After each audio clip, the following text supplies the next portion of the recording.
નમસ્કાર, સત્યપુંજમાં આપનું સ્વાગત છે.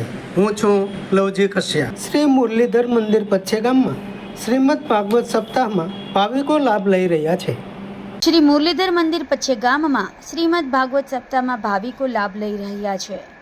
ગોહિલવાડના ઐતિહાસિક શ્રી મુરલીધર મંદિર પચ્છે ગામમાં ભાઈ શ્રી રમેશભાઈ ઓઝાના વ્યાસ શાસને શ્રીમદ ભાગવત સપ્તાહ લાભ મળી રહ્યો છે. વ્યાસપીઠ પરથી ભાઈ શ્રી રમેશભાઈ ઓઝાએ કહ્યું છે કે ભગવાન મુરલીધરની મુરલી તો વાગી રહી છે, આપણે સ્વાર્થમાં વ્યસ્ત છીએ એટલે સંભળાતું નથી. કથામાં વિવિધ પ્રસંગ વર્ણન સાથે કૃષ્ણ જન્મોત્સવ ઉજવાયો. કથામાં રાષ્ટ્ર વિકાસ અને પર્યાવરણ સંદર્ભે પણ પ્રેરક શીખ આપવામાં આવી. પચ્છે ગામમાં ભાગવત કથા અને મહાવિષ્ણુ યજ્ઞ પ્રસંગમાં ભાવિકો મોટી સંખ્યામાં લાભ લઈ રહ્યા છે. ગોહિલવાડ સહિત સૌરાષ્ટ્ર અને અન્ય પ્રાંતમાંથી ભાવિક શ્રોતાઓ મોટી સંખ્યામાં લાભ લઈ રહ્યા છે.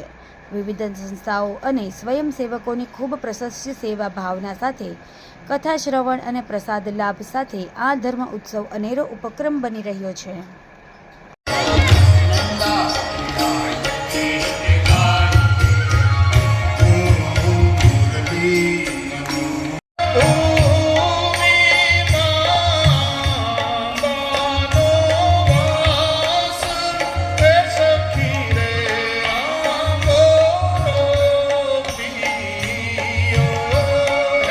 ટક્યું છે, નાદને આધારે આ સૃષ્ટિ ટકી છે અને ચાલે છે. તો એ નાદ બ્રહ્મ છે. ભક્તિ માર્ગમાં એને મુરલીધરની મુરલી કહીએ છીએ.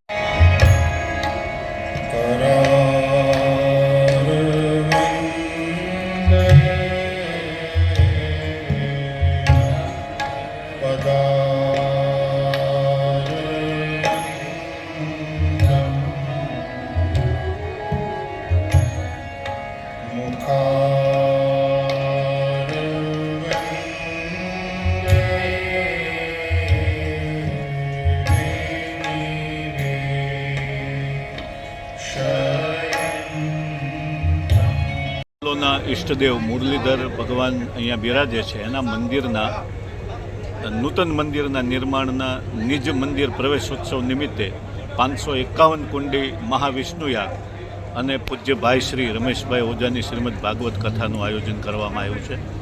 આ કથા કદાચ સૌરાષ્ટ્રના ઇતિહાસમાં અભૂતપૂર્વ બની રહેશે. તમામ વર્ણના લોકોને સાથે લઈ અને ઉત્સાહભેર અહીંયા કાર્યક્રમોનું આયોજન થયું છે. 26 તારીખે પૂજ્ય ગધેથડ આશ્રમના પૂજ્ય લાલબાપુ દ્વારા 54 ગામનો ગામ ધુમાડો બંધ, પક્ષીઓને ચણ, ગાયોને ચારો નાખવામાં આવશે. અનેક સેવાકીય પ્રવૃત્તિઓ પણ થઈ રહી છે અને ખૂબ જ ઉમંગ અને ઉત્સાહથી અહીંયા વ્યવસ્થા પણ અદ્ભુત કરવામાં આવી છે. ખૂબ ઉમંગ અને ઉત્સાહથી આ સમગ્ર મહોત્સવનું આયોજન થયું છે.